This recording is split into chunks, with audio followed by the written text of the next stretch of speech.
In 2006, my wife Pixie was walking in the veld, and she came across something really unusual.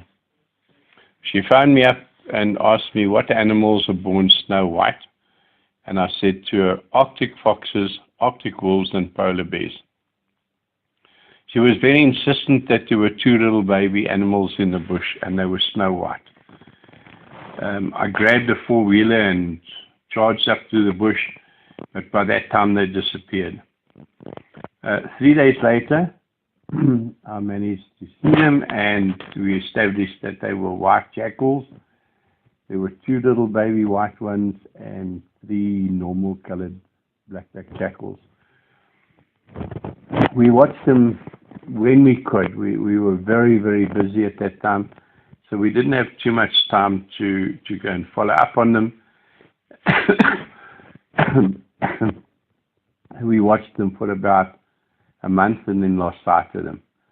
At that stage, we thought that maybe they'd been predated, because this is normally what happens if animals are born, specifically albinos are born. Their eyesight is not very good.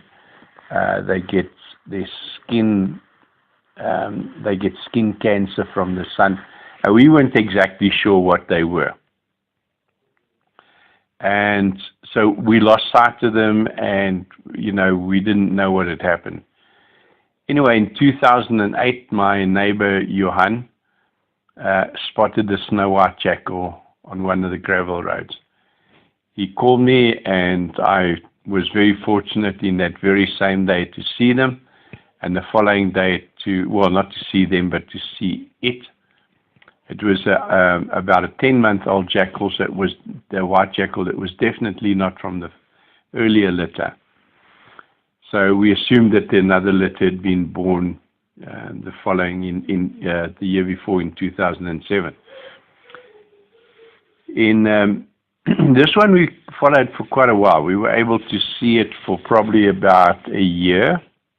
It had grown to full size, and it was often seen around the farm or in the area. In 2011, 2012, and 2013, at this stage, there was a mother that was totally white. So it was probably from one of the earlier litters, and she had a litter each year, and each year she had exactly the same: two white jackals and three normal colored jackals. By this stage, we had learned that this was a white recessive gene that was carried in this group of jackals, and it would probably multiply for quite some years to come. The litter in 2011, we had the time, we were able to follow it and take extensive photographs. So we were able to watch the jackals from very, very young up until they reached adulthood.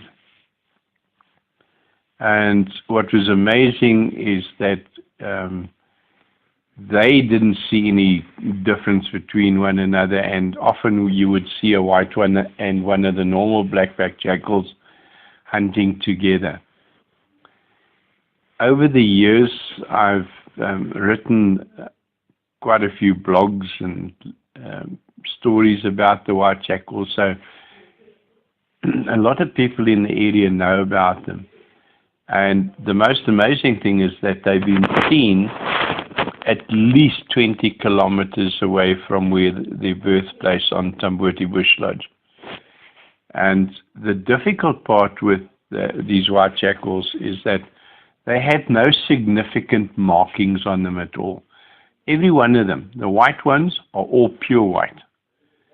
So we don't know from year to year which one is 20 kilometers away and which one is staying on our farm. But what we do know is that the mother seems to choose the same burrow each year for the babies. So this year, 2014, we're waiting to see what would happen.